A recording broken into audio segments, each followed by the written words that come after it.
আসসালামু আলাইকুম, স্বাগত জানাচ্ছি চ্যানেল আই সংবাদে মৃদিতা রাজা। শুরুতেই জানিয়ে দিচ্ছি সুপার ফ্রেশ ফোর্টিফাইড সয়াবিন তেল সংবাদ শিরোনাম। সাবেক রেলমন্ত্রী নুরুল ইসলাম সুজনের ঘাতক দালাল নির্মূল কমিটি শাহরিয়ার কবির গ্রেফতার, আদালতে তোলা হতে পারে আজ। অন্তর্বর্তী সরকার অনির্দিষ্টকালের হলে জনগণ মেনে নেবে না বলে বিএনপির দাবি, আজকে সমাবেশে তারেক রহমানের নতুন বার্তার ঘোষণা।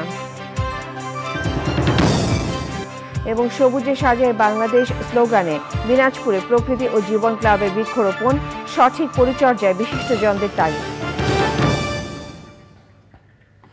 সংবাদ শিরোনামগুলো জানাচ্ছিলাম। এখনকার এই সংবাদ আয়োজন একই সঙ্গে চ্যানেল আইয়ের ইউটিউব চ্যানেল এবং চ্যানেলের ওটিটি প্ল্যাটফর্ম স্ক্রিনে লাইভ স্ট্রিম হচ্ছে।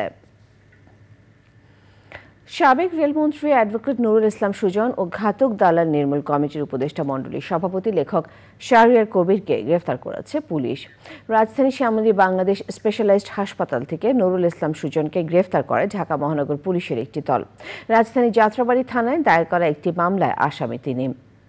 এছাড়া ৭১-এর ঘাতক দালাল নির্মূল কমিটির উপদেষ্টা মণ্ডলীর সভাপতি শাহরিয়ার কবিরকে রাজধানীর বনানী বাসা থেকে গ্রেফতার করে বনানী থানা পুলিশ। আজ তাদের আদালতে তোলা হতে পারে। সাবেক সংস্কৃতি মন্ত্রী আসাদুজ্জামান নূর এবং সাবেক বেসামরিক বিমান পরিবহন ও পর্যটন প্রতিমন্ত্রী মাহবুব আলী জামিন নামঞ্জুর করে কারাগারে পাঠিয়েছেন আদালত। বৈষম্য বিরোধী ছাত্র আন্দোলন চলার সময় ছাত্র জনতার উপর হামলা ও হত্যার ঘটনায় মিরপুর থানার মামলায় তাদের গ্রেফতার করে পুলিশ। অন্যদিকে ছাত্র জনতার উপর হামলা ও হত্যা চেষ্টার অভিযোগে রাজশাহী ৪ আসনের সাবেক সাংসদ এনামুল হককে রাজধানী আদাবর থেকে গ্রেফতার করেছে আইনশৃঙ্খলা বাহিনী। শাকির আদনার রিপোর্ট।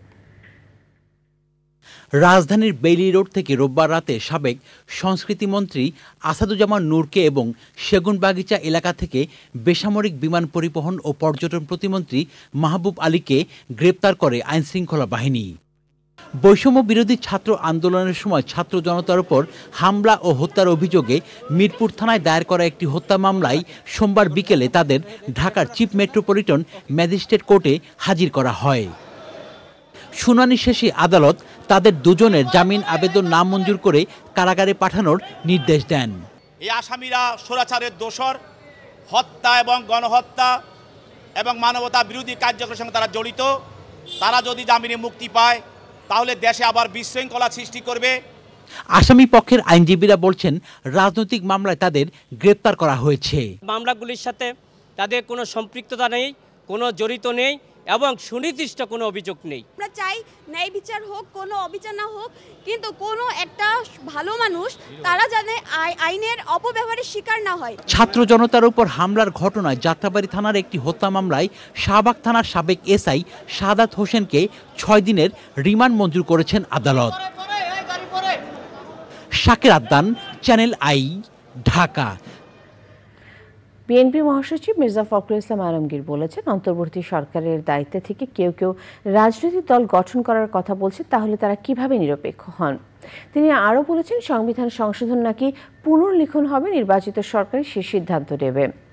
বর্তমান সরকারের মেয়াদ অনির্দিষ্টকালে হওয়া উচিত। কিছু সংগঠন ও ব্যক্তি এমন কথা বললেও জনগণ তা মেনে নেবে না বলে মন্তব্য করেছেন মির্জা ফখরুল ইসলাম আলমগীর। রাহুল রায় রিপোর্ট। রাজধানীর ঢাকা রিপোর্টার্স ইউনিটিতে জাতীয় সমাজতান্ত্রিক দল জাসদের আলোচনার বিষয় ছিল দ্বিকক্ষ পার্লামেন্ট, উচ্চকক্ষের গঠন। বিএনপির মহাসচিব মির্জা ফখরুল ইসলাম আলমগীর বলেছেন, তাদের ৩১ দফাতেই দ্বিকক্ষ পার্লামেন্টের কথা উল্লেখ করা হয়েছে।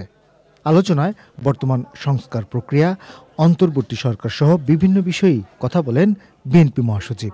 আমি অবাক হই যখন দেখি আমাদের অত্যন্ত শিক্ষিত মানুষেরা, সমাজে যাদের অত্যন্ত গুরুত্ব আছে, তারা যখন বিভিন্ন রকম কথা বলেন যে অত্যন্ত বিভ্রান্তিমূলক। যারা দায়িত্ব পেয়েছেন, এই সরকার যাদেরকে দায়িত্ব দিয়েছে, তাদের মধ্যেই অনেকে যখন বলেন যে নতুন দল তৈরি করতে হবে, তখন বিস্মিত না হয়ে পড়া যায় না। এই এখতিয়ার ওনাকে কে দিয়েছে? উনি এই দায়িত্ব পেলেন কোথায় যে তিনি বলবেন যে নতুন দল তৈরি করতে হবে? তাহলে আমরা কি করে জনগণ ভাববে যে এরা নিরপেক্ষভাবে কাজ করছে? দ্বিতীয়ত দেখবেন, বেশ কিছু সংগঠন, বেশ কিছু গোষ্ঠী তারা ইতিমধ্যে কাজ শুরু করেছেন যে এই অন্তর্বর্তীকালীন সরকারকে অনির্দিষ্টকালের জন্য রাখা হবে। তারা একেবারেই পরিবর্তন করে দেবে, সমস্ত সংস্কার তারাই করে দেবে। তাহলে জনগণের তো দরকার নেই, পার্লামেন্টের দরকার নেই। প্রয়োজনীয় সংস্কার শেষে দ্রুত নির্বাচনের তাগিদ দিয়ে মির্জা ফখরুল বলেছেন, নির্বাচিত সরকারই সংবিধান বিষয়ে যে কোনো সিদ্ধান্ত নেবে। ন্যূনতম যে পরিবর্তনগুলো দরকার, ব্যবস্থাটা দরকার, সেটা নিতে হবে। অর্থাৎ নির্বাচন কমিশনের যে পরিবর্তন সংস্কার করা দরকার সেটা করতে হবে, প্রশাসনিক কাঠামোর যেটা পরিবর্তন এবং সংস্কার করা দরকার সেটা করতে হবে, একই সঙ্গে জুডিশিয়ারিতে যেটা করা দরকার সেই ব্যবস্থাগুলো করতে হবে, করে অবিলম্বে নির্বাচনের ব্যবস্থা করতে হবে। একটি নিরপেক্ষ সরকার অধীনে নির্বাচনটা হতে হবে। সেই নির্বাচনের পরেই যারা নির্বাচিত হবেন তারা সিদ্ধান্ত নেবেন যে কোন পরিবর্তনগুলো দরকার। এটা কি আপনার শুধু পরিবর্তনের দরকার না, আবার নতুন করে লিখতে হবে? অনেকে প্রশ্ন নিয়ে আসছেন আজকে, নতুন করে লিখতে হবে নাকি একেবারেই বাতিল করে দিয়ে নতুন সংবিধান আনতে হবে, সেটা সেই পার্লামেন্টই সিদ্ধান্ত নেবে বলে আমরা বিশ্বাস করি। আলোচনা সভা শেষে বৈষম্য বিরোধী আন্দোলনে আহতদের দেখতে রাজধানীর পঙ্গু হাসপাতালে যান বিএনপি মহাসচিব। সেখানে তিনি আহতদের পুনর্বাসনের দাবি জানান। আহ্বান জানিয়েছি যে প্রত্যেকটি পরিবারকে যারা শহীদ হয়েছে, আহত হয়েছে, তাদেরকে পুনর্বাসন করার জন্য। রাহুল রায়, চ্যানেল আই, ঢাকা। আন্তর্জাতিক গণতন্ত্র দিবস উপলক্ষে আজ রাজধানীতে গণসমাবেশ করবে বিএনপি। নয়াপল্টনে দলীয় কার্যালয়ের সামনে সমাবেশ থেকে দেশ গঠনের নতুন বার্তা দেবেন বিএনপির ভারপ্রাপ্ত চেয়ারম্যান তারেক রহমান। সোমবার বিকেলে সমাবেশের প্রস্তুতি সম্পর্কে জানান বিএনপির স্থায়ী কমিটির সদস্য ডাক্তার AZM জাহিদ হোসেন। তিনি বলেন, গত 15 বছর দেশে মানুষের কথা বলার ও সভা সমাবেশ করার অধিকার সংকুচিত করা হয়েছিল। এখন পরিস্থিতির পরিবর্তন হয়েছে। গণতন্ত্র সমাবেশে প্রমাণ হবে বাংলাদেশের মানুষ কতটা গণতন্ত্র প্রিয়। ঢাকার এই সমাবেশে নারায়ণগঞ্জ ও গাজীপুরের নেতাকর্মীরা উপস্থিত থাকবেন বলে তিনি জানান। এছাড়া বিভাগীয় শহরে গণতন্ত্র র্যালি করবে বিএনপি।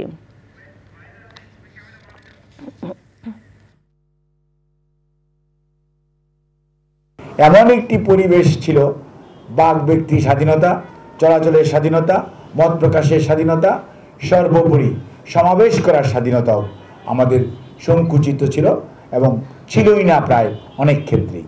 এই সমাবেশটি এমন একটি অবয়বে আমরা করার চেষ্টা করছি যার মাধ্যমে প্রমাণিত হবে এদেশের মানুষ গণতন্ত্রপ্রিয়, এদেশের মানুষ গণতান্ত্রিক দল বাংলাদেশ জাতীয়তাবাদী দলের সাথে আছে এবং এদেশের মানুষ বিএনপি এবং কর্তৃক ঘোষিত যে 31 দফা কর্মসূচি, যেটি এখন জনগণের কর্মসূচি, সেই কর্মসূচির সাথে এই দেশের সংখ্যাগরিষ্ঠ মানুষ অবস্থান করছে।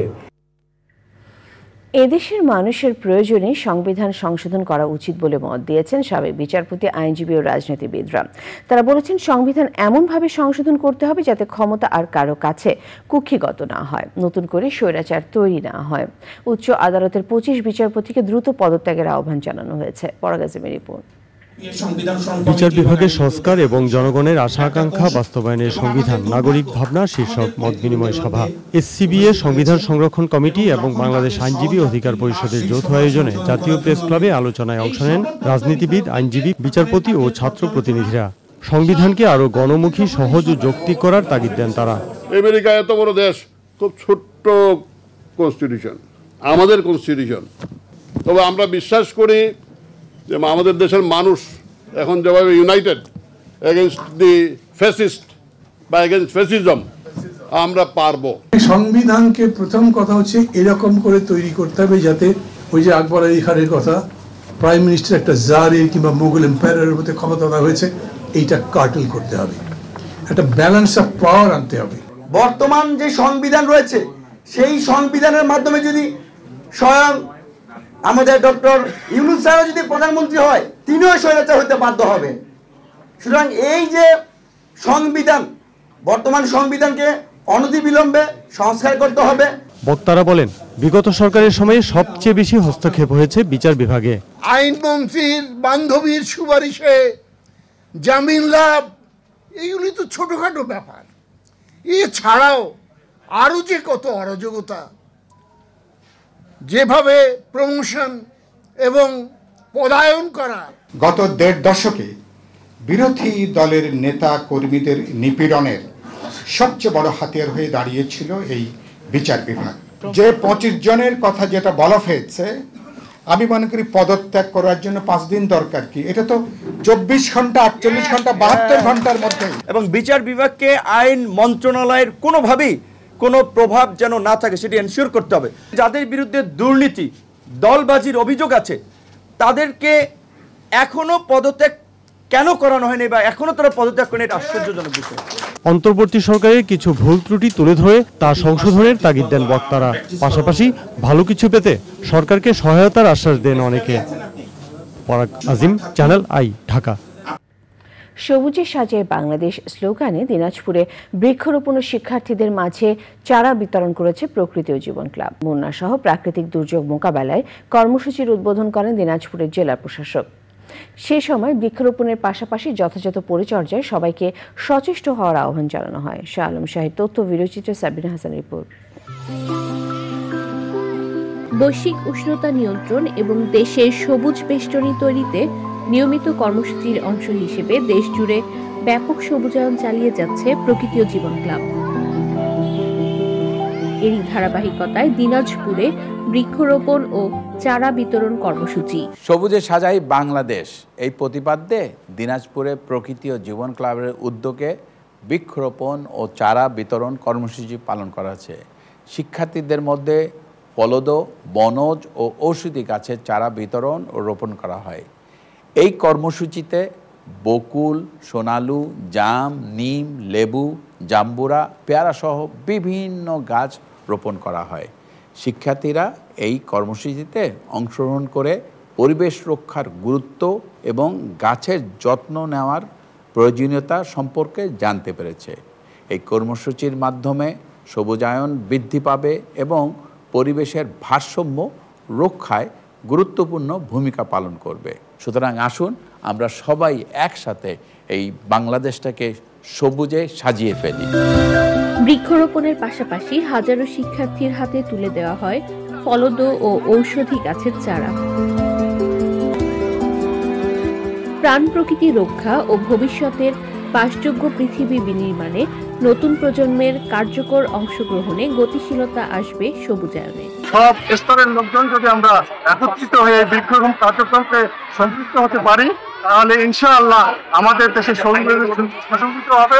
বাস্তুতন্ত্রের ভারসাম্য রক্ষায় প্রকৃতি ও জীবন ক্লাবের উদ্যোগের প্রশংসা বিশিষ্টজনদের। ছোট্ট ছোট্ট বাচ্চারা যদি নিজেদের মাঝে উপলব্ধি করে একটি করে গাছ লাগায়, তাহলে আগামী দিনে তাদেরই এই বাসস্থল, তাদেরই পরিবেশ তারা আরো বেশি সুন্দর করতে পারবে। বৃক্ষরোপণ অভিযান, এই বৃক্ষরোপণ কর্মসূচি বাচ্চাদের মাঝে যে চ্যানেলে এই প্রকৃতি জীবন ক্লাব নিয়ে এসেছে, বাচ্চাদেরকে যে সুন্দর শিক্ষা দিচ্ছে বৃক্ষরোপণ অভিযান সম্পর্কে, এটি খুবই একটি ভালো উদ্যোগ। প্রাথমিক বিদ্যালয়ের ছাত্রছাত্রীরা ভবিষ্যতে বড় হয়ে এই দেশের নেতৃত্ব দিবে এবং এই গাছগুলো তাদের দিয়ে রোপণ করা হচ্ছে। এই গাছগুলো বড় হয়ে সেটা সম্পদে পরিণত হবে। বৃক্ষরোপণ কর্মসূচি আয়োজন করা হয়েছে। আমরা জেলা প্রশাসনের পক্ষ থেকে আমি চ্যানেল আই পরিবারকে আন্তরিক ধন্যবাদ জানাচ্ছি।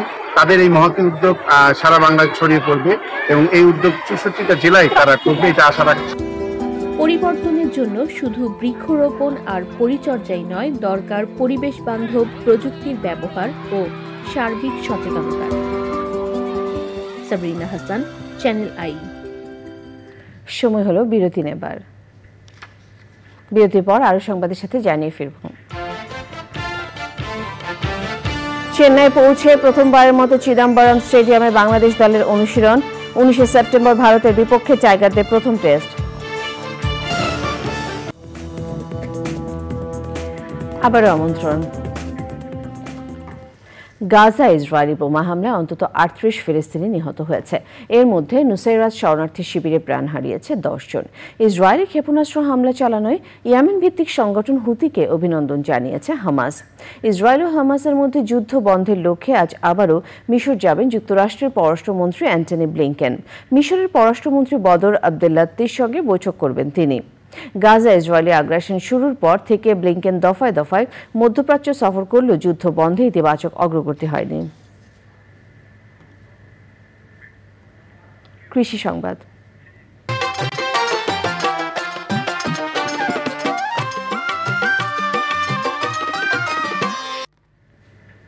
পাহাড়ি জেলা বান্দরবানে বাড়ছে ড্রাগন ফলের আবাদ। পাহাড়ের আবহাওয়া ও মাটি ড্রাগন চাষের উপযোগী হওয়ায় বাণিজ্যিকভাবে শুরু হয়েছে ড্রাগন ফলের চাষ। কম খরচে বেশি লাভ হওয়ায় এরই মধ্যে সাফল্য পেয়েছেন অনেকে। বান্দরবান থেকে হাসান ইসমাইলের পাঠানো তথ্য ভিডিওচিত্রে ইফতেখার উদ্দিনের রিপোর্ট। বান্দরবান জেলার রোয়াংছড়ি, থানচি সদর সহ বিভিন্ন উপজেলাতে ব্যাপকভাবে শুরু হয়েছে ড্রাগন ফলের চাষ। পাহাড়ের মাটি ও আবহাওয়া ড্রাগন চাষের উপযোগী হওয়ায় ফলনও হয় ভালো।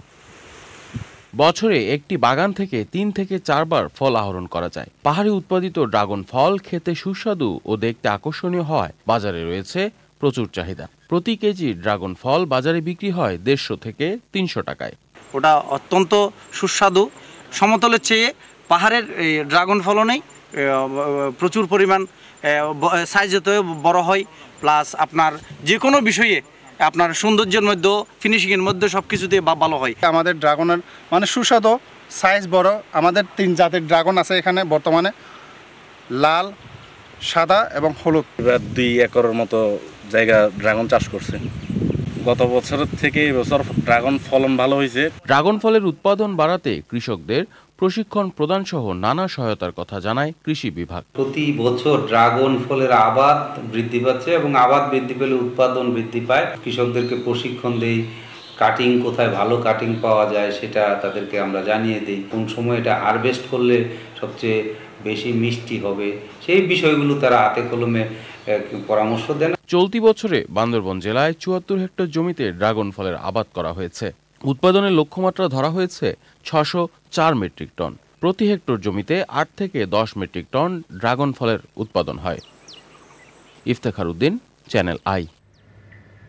এবারে প্রকৃতি সংবাদ।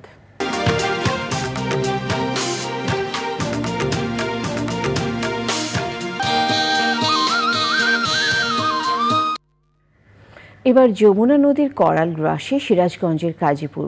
তীব্র ভাঙনে ধস দেখা দিয়েছে মেঘাই এলাকার নদীর ডান তীর রক্ষা বাঁধে। এলাকাবাসী বলছে নদীতে ক্যানেল সৃষ্টির পাশাপাশি অবৈধ বালু উত্তোলনের কারণেই এমন ভাঙন রোধে জরুরি পদক্ষেপ নেওয়ার কথা জানিয়েছে পানি উন্নয়ন বোর্ড। ফেরদৌস রবিনের তথ্য, ভিডিওচিত্রে মোশাহিদ রনির রিপোর্ট।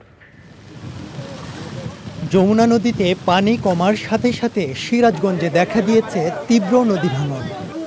শনিবার রাত থেকে শুরু হওয়া প্রবল স্রোত আর ঢেউয়ের তাণ্ডবে ইতিমধ্যেই বিলীন হয়েছে কাজীপুরের মেঘা এলাকার নদীর ডান তীর রক্ষা বাঁধের 80 মিটার এলাকা।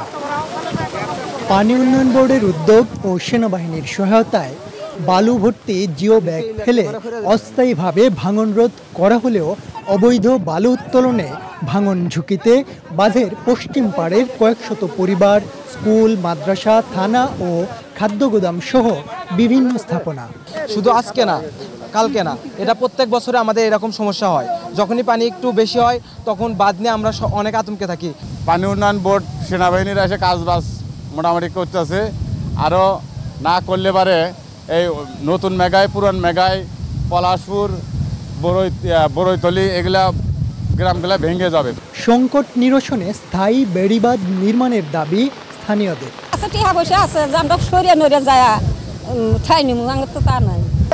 বাড়িঘর আমাদের চলে গেছে, আমাদের নিরুপায়, কিছুই নাই আমাদের। তাড়াতাড়ি যদি না সারা হয় তাহলে এই এলাকা ধরে উঠে যাবে। ব্যবস্থা নেওয়া হচ্ছে উল্লেখ করে আতঙ্কিত না হওয়ার বার্তা পানি উন্নয়ন বোর্ডে। আমরা সকাল থেকে এখানে জিও ব্যাগ দিয়ে কাজ বাস্তবায়ন করতেছি এবং এই কাজে আমাদের বাংলাদেশ সেনাবাহিনী সহ স্থানীয় লোকজন আমাদের সহযোগিতা করতেছে। আমরা এই কাজটা ভাঙনটা মোটামুটি কন্ট্রোলে চলে আসছে। আমরা আশা করতেছি ফার্দার ভাঙন এক্সটেনশন হবে না এবং সেই উদ্দেশ্যে আমরা কাজ বাস্তবায়ন করতেছি। যে পর্যন্ত এখানে ভাঙনের রিস্কটা কমে না যায় এই পর্যন্ত আমরা কাজ করব এবং এলাকার লোকজনকে আমরা আতঙ্কিত না হওয়ার জন্য আমরা আশ্বস্ত করতেছি। যমুনা নদীর ভাঙন প্রতিরোধে 2015 সালে বাস্তবায়ন করা হয় নদীর ডান তীর রক্ষা বাঁধ। তবে নদীর পূর্ব পারে চর জায়গায় ঢেউয়ের আঘাতে ক্ষতিগ্রস্ত হচ্ছে পশ্চিম পাড়ের তীর রক্ষা বাঁধ। এই জনপদের জীবন জীবিকা রক্ষায় দ্রুত স্থায়ী বাঁধ নির্মাণের দাবি স্থানীয়দের। মোশাহিদ রনি, প্রকৃতি ও জীবন ডেস্ক, চ্যানেল আই। এবারে খেলার খবর।